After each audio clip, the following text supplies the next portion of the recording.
A field is the continuum of probability distributions for possible functions of time. In other words, the field by itself is just pure potentiality. It is the continuum of all possible energy.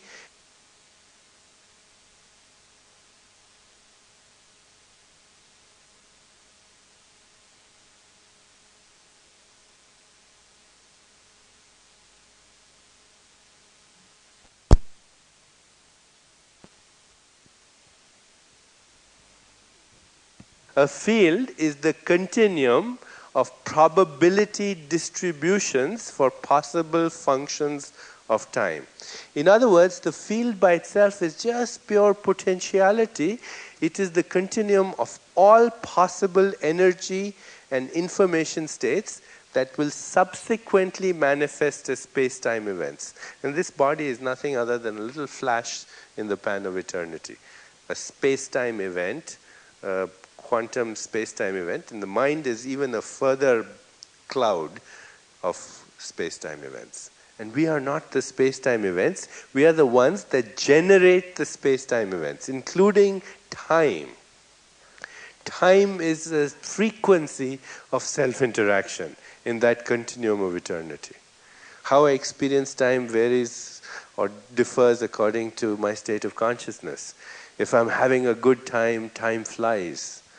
If I feel that I'm running out of time, then all clocks move faster for me, and my biological clock moves faster as well. People constantly use the expression, I'm running out of time. They literally have faster biological clocks. Their heart rates are faster, they have higher levels of growth hormone, glucagon, insulin, etc., and they suddenly drop dead of premature coronaries. They've run out of time. If your internal dialogue is, I have all the time in the world, then your biological clock mirrors that. Or if you're in love, or having the experience of bliss, or if you're watching the stars perhaps, or one day you're listening to some music and it takes you into the timeless. As when you experience the following version of an expression, the beauty of the mountain was breathtaking, time stood still. Because in the timeless, what really happens is that the observer, the observed, the process of observation resolve into one unified wholeness of experience, where the observer no longer feels experientially, knows himself or herself or itself as separate from that which is being observed. Because the fact is that that which is being observed is the observer. That which is being observed is the observer. And when we have that unified wholeness of experience, peak experience as Abraham Maslow called it, or as the Vedic rishis call it, the experience of unity consciousness, then when we are experientially grounded in that unity consciousness, then there is no difference between the observer and the observed. That knowledge, which is really the experience of pure love also. It is the experience of pure love, because in pure love, you no longer feel separate from the beloved. You are the beloved. That's from where some of the greatest poetry comes. In one of his most memorable places, Tagore says, the same stream of life that runs through the world and dances in rhythmic measure runs through my veins night and day. It is the same life that shoots in joy through the dust of the earth into numberless blades of grass and breaks into tumultuous waves of leaves and flowers. It is the same life that is rocked in the ocean cradle of birth and death, in ebb and in flow. My limbs are made glorious by the touch of this world of life. And my pride is from the life throb of ages dancing in my blood this moment. When we experience that life throb of ages dancing in our blood, this moment, then we have the restoration of the memory of wholeness. This is the basis of Ayurveda. As is the atom, so is the universe. As is the microcosm, so is the macrocosm. As is the human body, so is the cosmic body. As is the human mind, so is the cosmic mind. It's easy to talk about the cosmic mind in the church of today. But in a scientific conference, we usually don't call it that. We call it a non-local field of information with self-referral cybernetic feedback loops. So as is the human mind, so is this non-local field. And if all is self-interaction, the immediate question is, who's having this self-interaction and where does it exist? And I want to spend just a little time on this. Because I'm not the thought, I'm the thinker behind the thought. I'm not the doubt, I'm the doubter behind the doubt. And all these so-called aspirations that I have are in the field of space-time. I'm beyond the field of space-time. That's why, again, the Rishi says, both anxiety and hope are born in the imagination. When one is grounded in reality, one is free of both. Because why would you need hope if you didn't have anxiety? One implies the other, and they're both in space-time. Me is beyond space-time. Dr. Wilder Penfield, a very well-known neurosurgeon, credited with all this stuff we know today about the right brain and the left brain and motor cortex and sensory cortex. One of his most well-quoted, well-recognized experiments is one in which he was stimulating a certain part of the motor cortex, and the patient's arms started going up like this. And he asked the patient, what's happening? And the patient said, my arm is moving up. And he said to the patient, are you moving your arm? The patient said, no, my arm is moving up. So he said, well, in that case, why don't you move your arm in the other direction? And the patient proceeded to do so.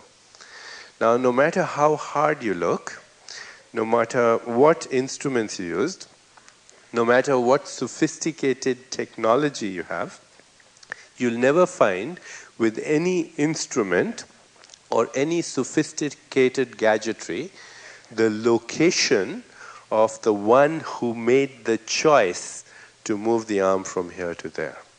You'll find in the brain the location of that which executes the choice once it's made. Once the choice is made, then you'll find the location. So, for example, I ask you, choose between this and this. Choose this. I will not find in his body or in his brain that which made the choice this and not this. Once that choice is made, then I can find in the brain the location of that which executes the command. But where is the commander? Where is the commander? The commander is not in space-time. I will not find it in the body. The commander is choosing the body to execute those commands. It's not in the body. The body is in it.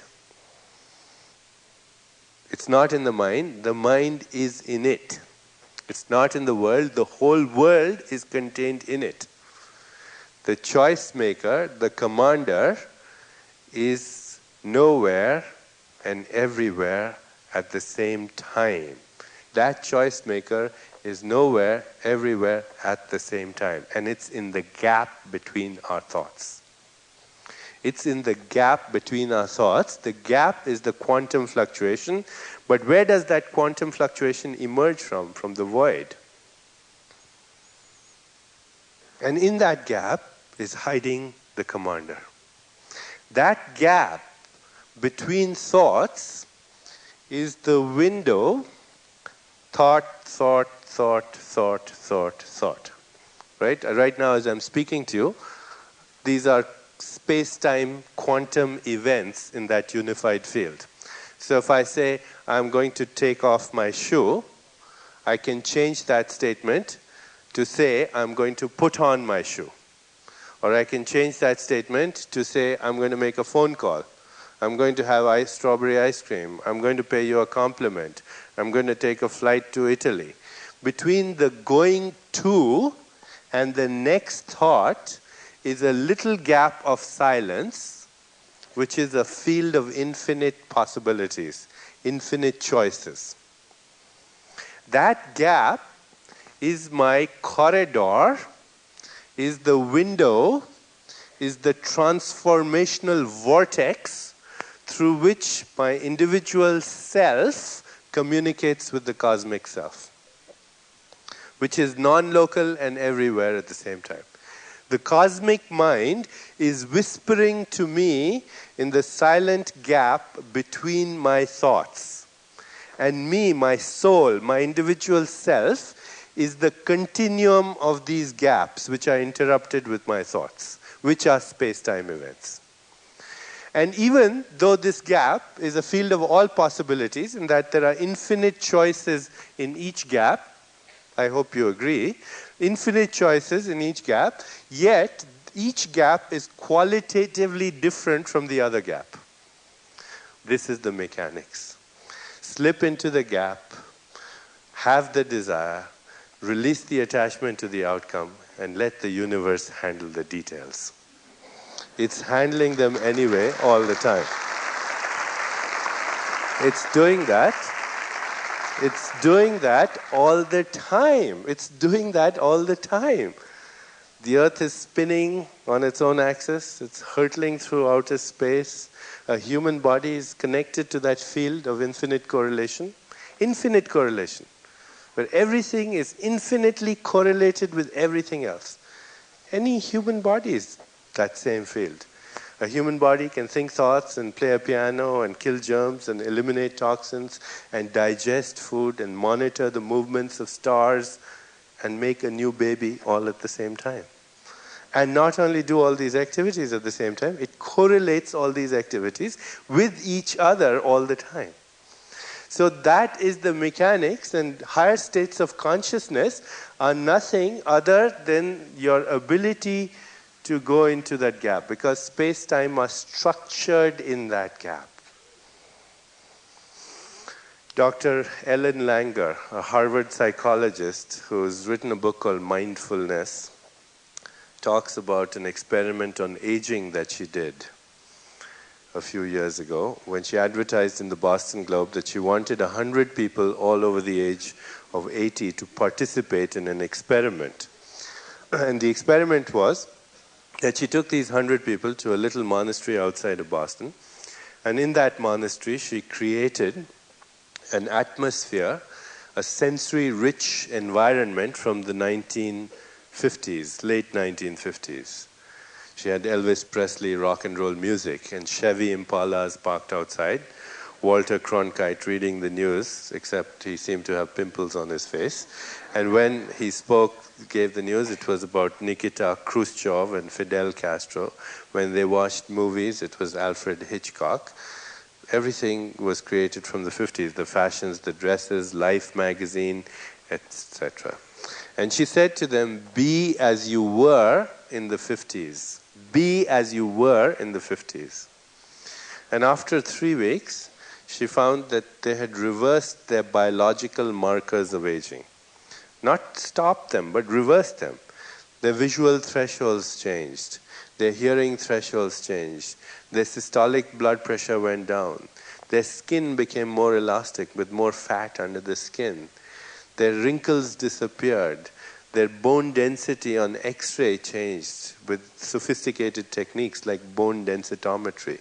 She did hormone levels, a hormone called dehydroepiandrosterone sulfate, which is an adrenal steroid that it's a sex hormone that goes down as people age, but this started going up in these people. Everything that she measured, in 3 weeks it had reversed. And not a little bit, but by several years. All she did was create an environment from 30 years ago and tell them, be as you were in the 50s. Don't reminisce. Don't think of it as in the past, but be as you were. And just being as they were, that's what happened. She brought them back to Boston. After a few days, they reverted exactly where they'd started from. So what we call everyday reality is nothing other than a socially programmed hypnosis. It's an induced fiction that we help participating in and creating. And if we can induce this kind of hypnotic trance and make it so real that it becomes real for us, then why can't we do it another way? So this afternoon, when we start again, we'll be speaking together, and I really feel a great privilege to be here in your presence, in the presence of Jack Poland, and in the presence of Wayne and Marcy Dyer, who have become really good friends of mine. And I'll end with a short quote from Franz Kafka to show you that this doesn't have to be a path of effort. The main thing is to bring about that carefreeness inside us, because this is a carefree universe that is orchestrating itself by itself without any interference. And Franz Kafka, who usually wrote very depressing stuff, said in one of his most brilliant insights on the path to knowledge, he said, "You need not do anything. Remain sitting at your table and listen. You need not even listen, just wait. And you need not even wait. Just become quiet and still and solitary. And the world will offer itself to you to be unmasked. It has no choice. It will roll in ecstasy at your feet." Thank you very much.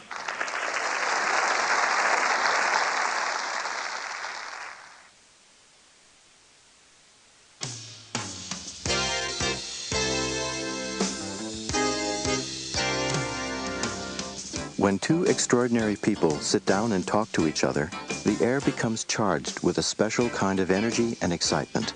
Our program continues with just such a conversation. Let's now join Dr. Dyer and Dr. Chopra.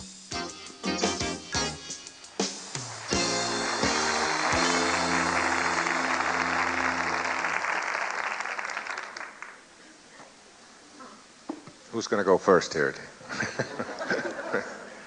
This is actually something that we have talked about doing in our private conversations, of which we have many, for a long time. And it's the very first time that we have ever sort of dialogued together. One of my favorite movies of all time was My Dinner with Andre. If you haven't seen it, rent it. And it's just two people having a conversation for the world to see. And that's sort of what we envisioned here. I had 1,000 questions as you were talking. And my first reaction to what you were doing is we all talk about there's one, this unity, this oneness, and yet in our lives that we live every day, we see separateness. You know, we drive different cars, we go home to different people, we have different families and so on. And I remember at our first lunch in Seattle that afternoon, we were talking about the mind-body connection. Somewhere in one of your books you said that, 90% of the doctors do not believe, was it, in the mind-body connection? That was a survey done by the American Medical Association, short for AMA, which you might know what that is. Yes. The junk inside of it.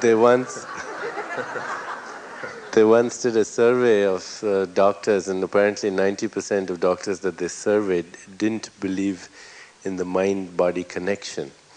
And recently I gave a lecture at one of the institutions in Boston, and I won't name it for now. And my brother's a faculty member of Harvard Medical School. And afterwards,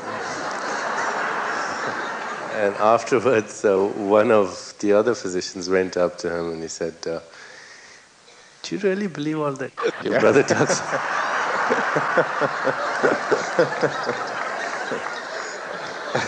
Well, I thought the great question that you asked was, if 90% of the doctors do not believe in the mind-body connection, how do they all wiggle their toes? Yeah, I said, how do they wiggle their toes? Yeah, right. And that's the question. You see, if the same God or intelligence or infinite intelligence, that organizing intelligence, runs through you, let's say, that runs through me. There's only one. There's not a different God for you and a different God for me and a different God for everyone. There's one in us. And I know that there's that commander that you were talking about that I can't get a hold of is what allows me to wiggle my finger. Okay? I asked that question, and I ask this of audiences. I know that there's a thought, and then there's a thinker of the thought, and the thinker of the thought says, move your finger, and I'm able to do that, and yet I can never get a hold of what it is that allows that to happen. And if the same God that allows that to happen allows you to wiggle your finger, the question is, why can't I wiggle your finger?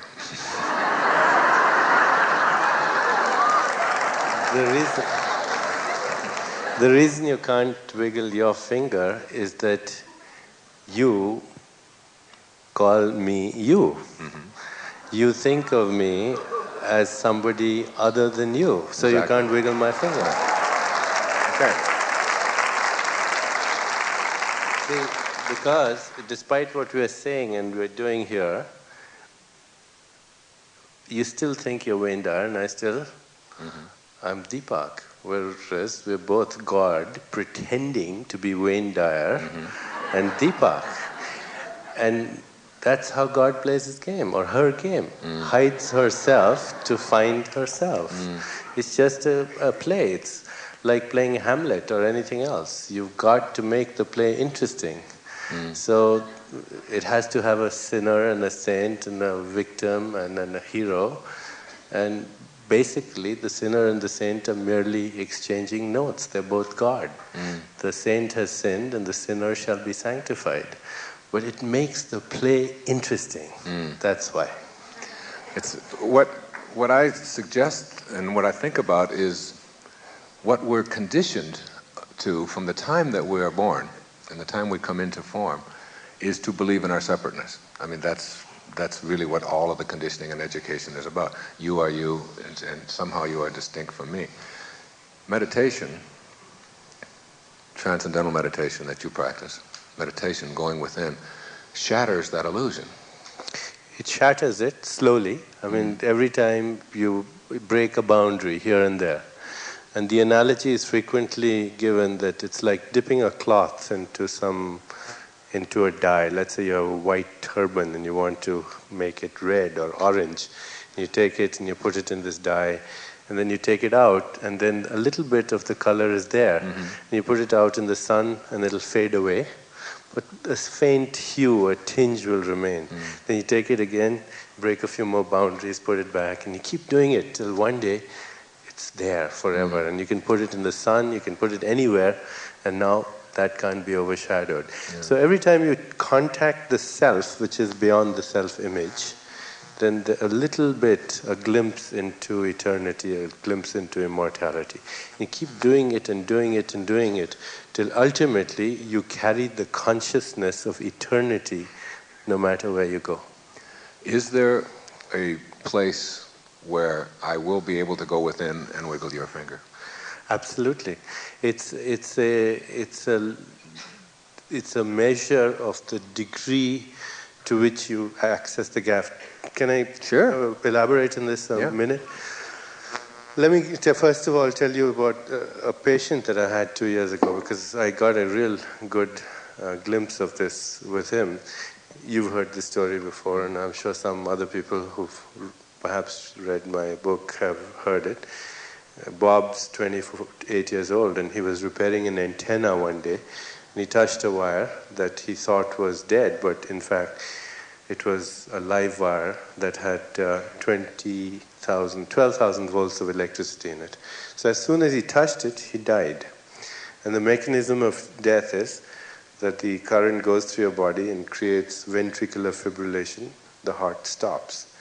And as it happened, he fell from the roof and fell to the floor, and he happened to fall on his chest with the exact location, precise angle, precise impact to start another electrical current to defibrillate him. So when I asked him, what happened to you, Bob? He said, God called me, and then he quickly changed his mind. And that's exactly what happened. We asked him, what happened to you? And he says, this was bliss, it was ecstasy, it was pure joy. And I asked him, that means you were aware? And he said, yes, I was aware. I've never been so aware in my life. I said, were you aware of anything in particular? He said, no, nothing in particular, but everything in general. So what he was describing was a non-local spiritual experience of being everywhere in space-time, an omnipresence, omniscience, omnipresence, omnipotence of being everywhere. That is, he not only slipped into the gap, but he went out here. And he could experience his immortal spirit everywhere in space and time. Now, as it turned out, his leg had burnt as the current came out from his leg. And it was hurting him a lot, and there was a lot of burning and pain. And then he said he would think of this gift from God that he had received. The gift not of life, because he realized that this is life and this is just an experience. And it wasn't the gift of life, it was the gift of knowledge of his own immortality.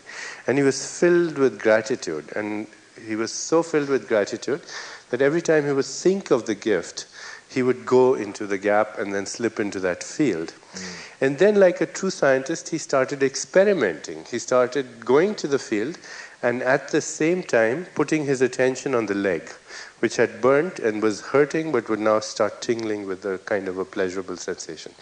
Well, to make a long story short, over the course of a year, he healed his burnt leg. He grew new muscle fibers. He has a new leg. In fact, I just heard from him 2-3 weeks ago. He's a friend of mine, obviously now. And, he went skiing 3 weeks ago. What did he do? Well, he went to the same place from where nature creates everything, whether it's a galaxy or a cluster of nebulas or a rainforest or a leg or a thought. And then what he also did was he developed the ability to maintain the simultaneity of non-local awareness and local awareness at the same time. Now, when we meditate, when we break our boundaries, we dip into the gap now and then. But if we get to a stage where we can experience that and waking, dreaming, and sleeping, that experience, that simultaneity of transcendental consciousness, along with waking, dreaming, and sleeping, you're asleep, but there's a part of you that's fully awake. Or you're dreaming, and there's a part of you that's watching the dream. Or right now, we are in waking state of consciousness, but there's a part of me in eternity. Or you're listening to me, your awareness is localized to me, but who's listening? Who's listening? And where is that one that's listening? Turn your attention right now to the one who's listening. And that's non-local, it's everywhere. That simultaneity of local and non-local awareness, which means an all-knowingness of everything in general and all things in particular at the same time, is called cosmic consciousness. And when we refine that a little bit, in that when I see this, and I see it in terms of its local value, which is at a localized concentration of that same infinite being, and in its universal value, then that's God consciousness. Because I see God in everything that I comprehend. And beyond that is unity, where there's no difference. The miracles that you hear of people manifesting, Christ raising the dead, the Sai Baba manifesting artifacts out of apparently nothingness. Are you saying that all of us have that within us? Yes, we all have it, and it's dependent on the quality of our attention. Because basically we are our attention. If our attention is only on the local, then that's all we see.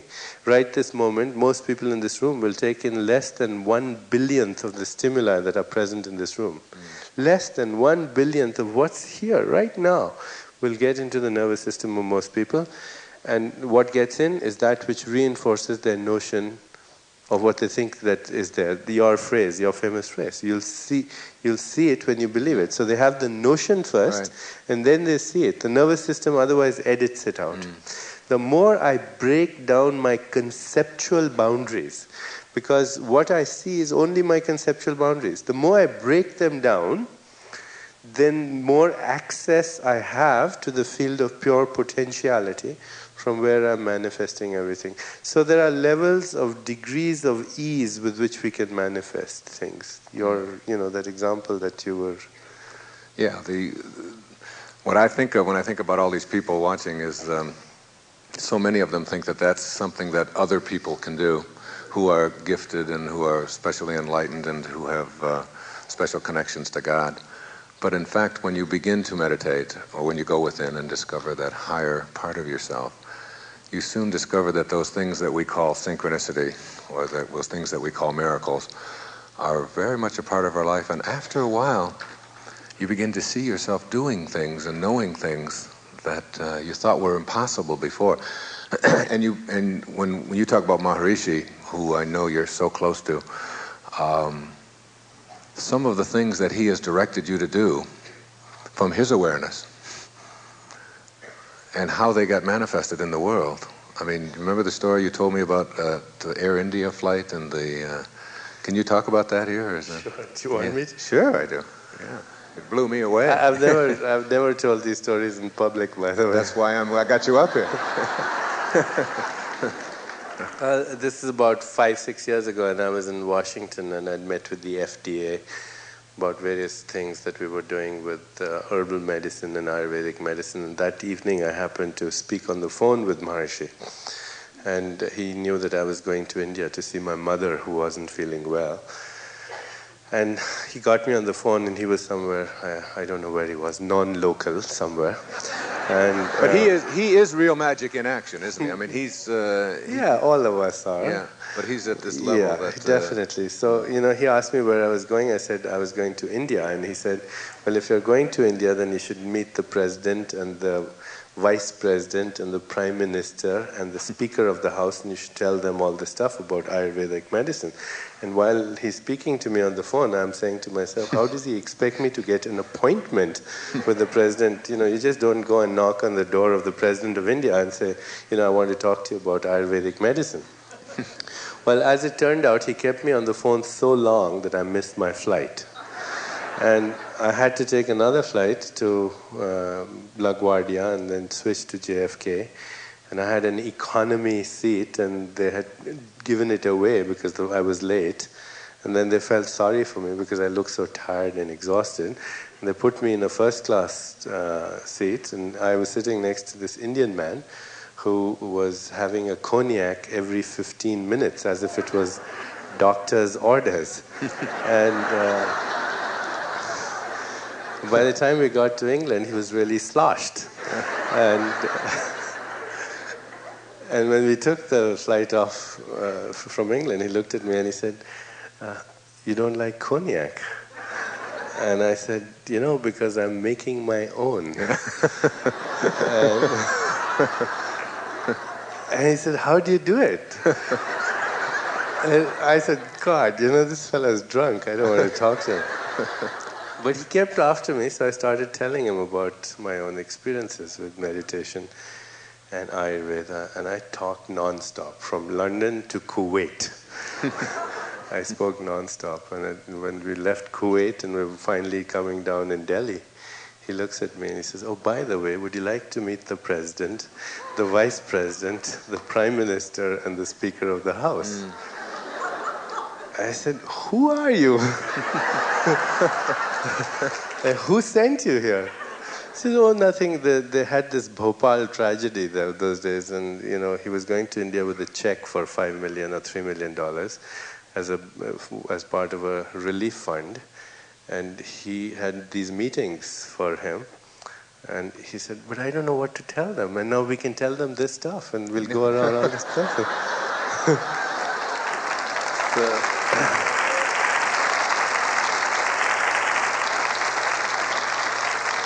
So that's the field of infinite correlation. When you slip into the gap, have the desire, release your attachment. When Maharishi said to you, meet the president, and you had the doubt, what was his response? I said, how am I going to meet these people? How am I going to meet them? And he said, you'll meet them. And then when I finished, I had met them, I called him all excited to tell him I'd met them. And he wasn't interested in listening to the story. Now, one other story like that, because this place in Lancaster, which is Ayurveda in practice, which if you It's ever... like he's my PR agent. Yeah. Well, Marcy and I are going, along with Louise Hay, who is sponsoring a lot of our talks together around the country, again in May, and it's just a magnificent, healing, beautiful place. But wasn't it Maharishi who said, get a place in Massachusetts, get yourself 100 acres and get your... Yeah, that's another story. I was in New York. Again, I've told you all these stories. I haven't ever... But it's so phenomenal because I think we can lead into something with these stories. Well, I was in New York City and I met some stockbroker who was the stockbroker for a certain film star who was there, and I happened to see her, and that day a lot of interest was generated suddenly in Ayurveda, especially the rejuvenation aspects of Ayurveda, a lot of interest. And I said to myself, I have all this stuff to talk about, but there's no place. We don't have a place. So that evening I called Maharshi and I spoke to him and I said, Ayurveda is becoming very popular, but there isn't a place. He said, I think there's a retreat somewhere near where you live. Don't you live in Massachusetts? I said, yes. He said, well, in 1958, I remember, we're talking about 35 years later, there's a retreat somewhere near you and you should go and see it. It would be really good. So I went there that night and there were no lights, there were no heating in this place. And because it used to be a convent which had been sold to the TM people who had then sort of just used it as a retreat, and they weren't doing much with it. The heating bills weren't being paid and lights weren't on and so on. And I went there and the building was kind of run down, but it had 150 acres of land around it, which we found out accidentally was part of the property. We didn't even know that. So we sold about 10-15 acres of the land. We still have 130 left. With that, we raised a few $1 million and refurbished the whole thing, and now we have this facility out of the blue. Those people who know and have that knowing are able to treat it almost like childlike. My favorite story you ever told of Maharishi, because we think that you have to somehow become this adult and you have to be very mature, and you are talking about how childlike and almost infantile holy people, or people who they don't lose that child within them. And you were having a meeting, was it in Belgium or something? And you remember that? It was. Yeah, I don't want to talk about it. They brought in candy. Do you remember And he acted like this little tiny child. He said, "Candy, you brought me candy." I mean, he went from perhaps one of the most brilliant people alive to this tiny little child who stopped this meeting you were meeting on transforming the world or something, and then just enjoyed his candy, so that it's like, this is something that's in every one of us. It's the two aspects of childlike nature that holy men have. It's not childishness. Childishness is very different from being childlike. It's play and fantasy. Fantasize anything you want. Inherent in the fantasy is its materialization, because you don't have the same fantasies that I have. So that non-local field of information is expressing itself, localizing itself as your fantasies.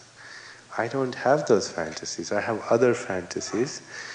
But inherent in the fantasy is the whole mechanics of evolution of the materialization of that fantasy. That's one thing. And the other is playfulness, which means don't take life seriously. Don't take yourself seriously, because it's a recreational universe.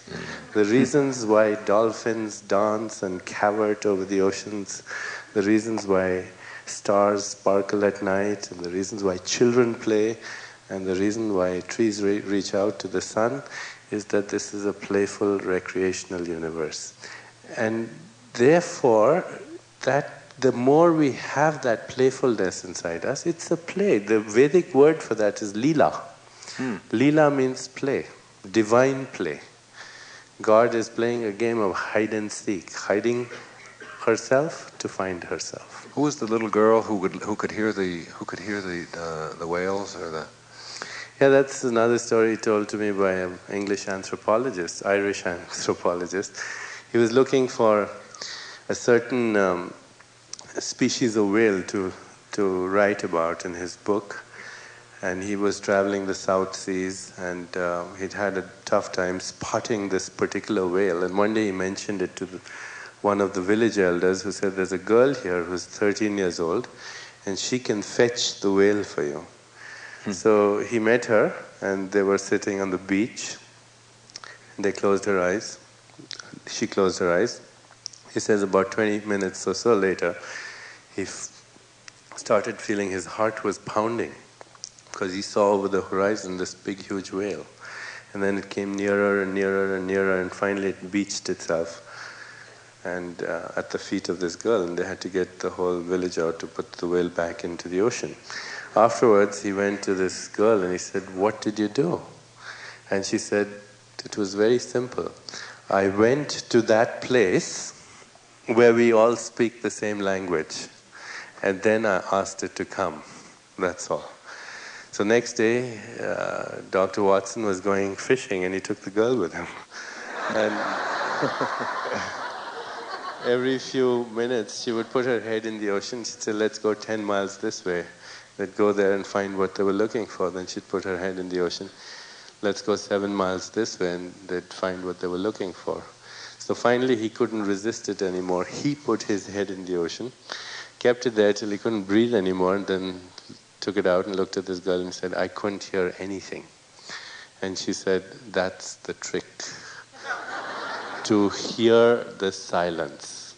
It is the trick, because otherwise our internal dialogue is so noisy that it interferes with this transformational vortex, this corridor, this window that we have to the cosmic mind. So it's not important to have a positive idea, positive mind. We hear so much about positive thinking. You've got to have a positive mind. And that's not what we're talking about, because a positive mind can be a very stressful mind. I have patients who are exasperatingly positive all the time, so much that they make me nervous. They make you nervous? I want to talk. We'll talk about that in a minute. Because positive mind, although it's better than a negative mind, it's still a turbulent mind. It's positive thoughts all the time. What we want is a quiet mind. And when the mind is silent, then one becomes a witness of both the positive and the negative. And one realizes that both the positive and the negative are aspects of the same thing. They are poles of opposites that make for a meaningful life. If there weren't villains, there wouldn't be any need for heroes. If there wasn't hot, there wouldn't be any cold. The whole universe is the lively coexistence of extreme opposites. And we have to quietly, somewhere deep inside us, reconcile ourselves quietly to that coexistence. And then we are at peace. Then we don't say this is good, this is bad. We lose the need to judge.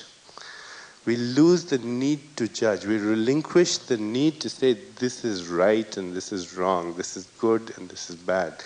The two are necessarily aspects of the same God. God is the villain. God is the hero. God is the victim, the vanquished, and the conqueror, and everything. So once we get to that level, we just lose that need. And when you lose that need to judge, there's a nice prayer. It comes from the Course in Miracles. "Today I shall judge nothing that occurs, for non-judgment creates silence in my mind."